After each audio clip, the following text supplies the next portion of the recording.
wake people up with a little bit of coffee. I think you know what I mean there. I made espresso. Napolitano. I am addicted to coffee. I am addicted to coffee. I have been addicted to coffee ever since I was 15 years old. Coffee is the best. Now, what's your favorite brand of coffee? You'll fall in love with my Napoli. What's my favorite brand? Yeah. My favorite brand of coffee is, well, I should say really a brush of coffee because I promoted it for years. But it's Nescafe coffee. I really love Nescafe coffee.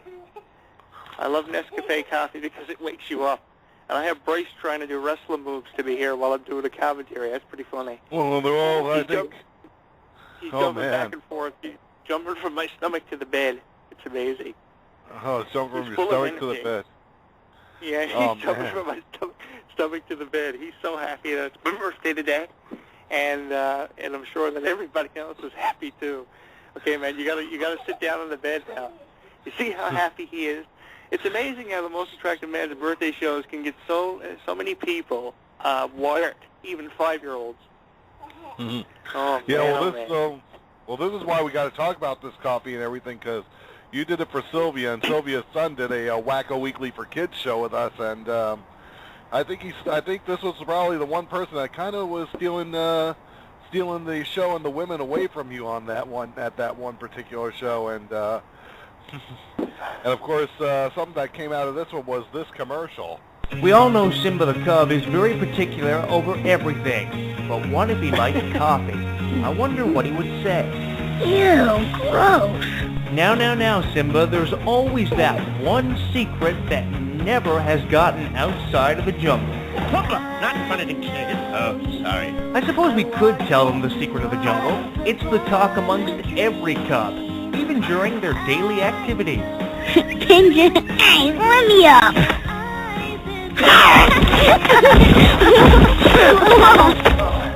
Ginger again. It's that great coffee Sylvia makes. A brush of coffee. www.igetpaidtodrinkcoffee.com/delicious. If you're one who likes to walk on the wild side and laugh in the face of danger... Danger? I walk on the wild side. I laugh in the face of danger.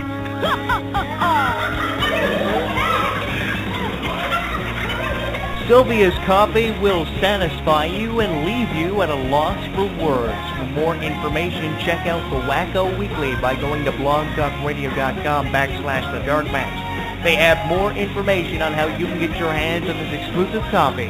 Brought to you by Sylvia. When I'm king, what'll that make you? A monkey's uncle.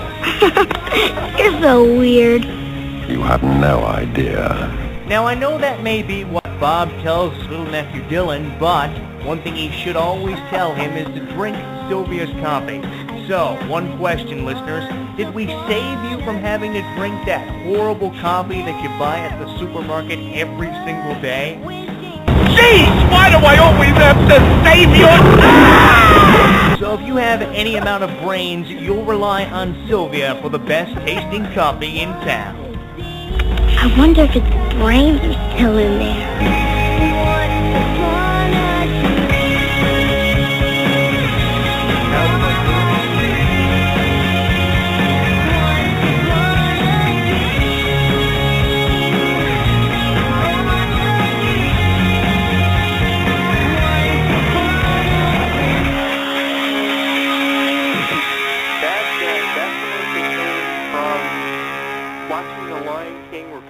For over a week. A brush of coffee. www.igetpaidtodrinkcoffee.com/delicious.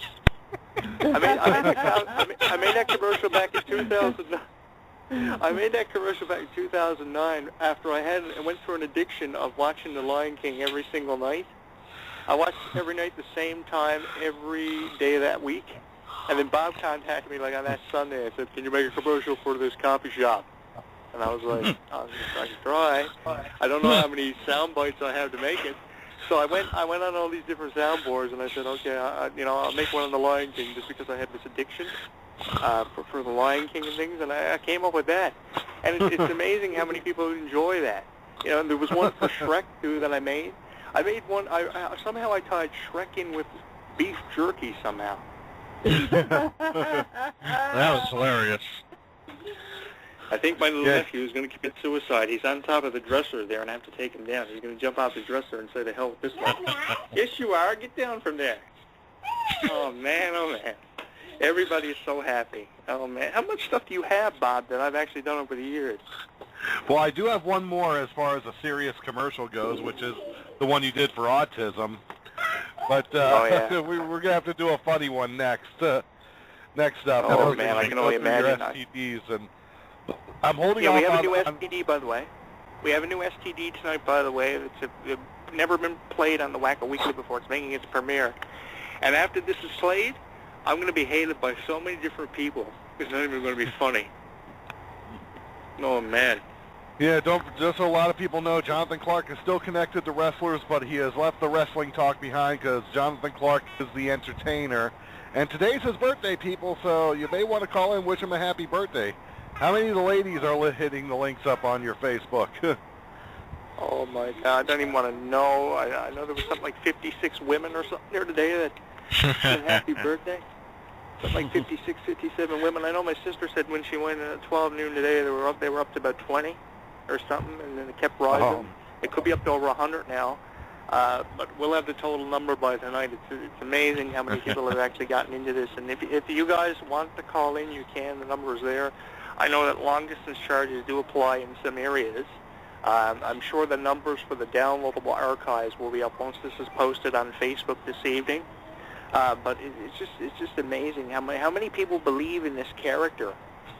Is Well, what must gets be a me. lot. Like, yeah, there's a lot of people that believe in that character, and that's what scares me. How many people actually believe that the most attractive man exists? And you know, there are people every day that ask me, you know, will you go back into wrestling? Will you ever be involved in the wrestling business ever again? And I say I don't know, because the wrestling business took so much of a toll on me that it was just too much. You know, I got caught up in politics. I got caught up in you know, the drama, the deaths. I think the biggest thing that affected me in the wrestling business were the deaths of so many different wrestlers, especially Michael Porter's death back on October 28th, 2000, and I think it was 2010. He passed away, and Yeah. it really affected me. That really affected me, and I said, okay, how many more people have got to die before I have a nervous breakdown myself? At that point in my life, I had interviewed 700-800 people, maybe. A lot of fucking people. Even several variations of Doink the Clown. And when you sit down with Doink the Clown for a half hour, and out of nowhere, Doink the Clown, such a lovable character on WWE television, starts talking to you about suicide and popping pills and all kinds of stuff, that's when you say to yourself, okay, I've really got to take a break from this. I've really got to go to Disney. I've got to go to Nickelodeon. Bob, you were there when I called Disney, and Oh, yeah. I said to Disney, you know, they asked me, what do I do? I said, it's not a question of what I do. It's out there. I said, I'm calling you because I want to get out of what I'm doing, and I want to do something more enjoyable. And that's why I thank Nickelodeon so much for giving me the chance to produce a Wii game, Victorious taking the lead. I got the chance to write the story behind that game. I sent the press release to Bob on the release of that game, and how I spent over a year trying to get that. How I tried to get a time slot for the show Victorious and different things like that. I managed to get that. You know, that to me, that was a saving grace to be able to do that. And I don't know if I'll ever go back to Nickelodeon. I don't know if I'll ever do anything with Disney anymore. But that was a saving grace, and if not for those guys and not for the fans that brought entertainment into my life, which, you know, I probably would have been one of those people that would have wound up dead in the wrestling business, because there's only so much of it you can take. And I really feel for these fans that go to these independent wrestling shows, who think that these wrestlers that are on these independent wrestling shows make millions of dollars.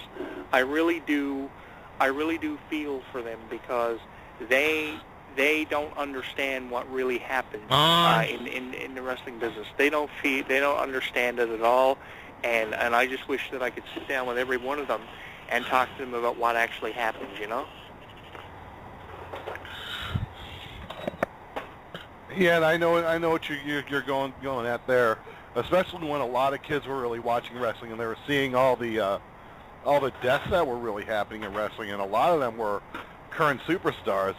When we first talked, we were talking back in 2007 about what happened to Chris Benoit. Oh man, Chris Benoit. I had the chance to speak up to Chris Benoit's author of his book, Chris Benoit and the Hart Family Tragedy, and that drove me insane altogether. Sitting down talking to Scott Keith, he was from Saskatchewan. I promoted his book for him. That was back in 2007, 2008. And one thing that I said about the whole Chris Benoit situation was, we weren't there. I spoke to Scott about the contents of his book, and I said, we weren't there, and we don't really have a first-hand account of what happened. You're only just basically writing this book. From what I could gather from some of the reviews of the book that I had read at the time, you're only producing this book on a first-hand account that you have of the situation. You know what I mean? Oh yeah. And Twitter, and nobody another really Twitter knows what message. happened. Oh, another Yeah. Twitter message. Okay, we've got fans on Twitter tweeting the most attractive man for his birthday. What's up on Twitter?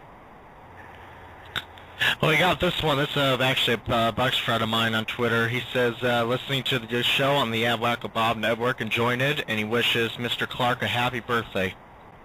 Thank you very much, sir, for that. Anybody else that wants to, of course, you can follow Wacko Bob on Twitter. It's probably really fucked up man at Twitter. I don't know what Bob's Twitter is, but really fucked up man 78 or something. I'm just gonna look that up. It's not actually. It's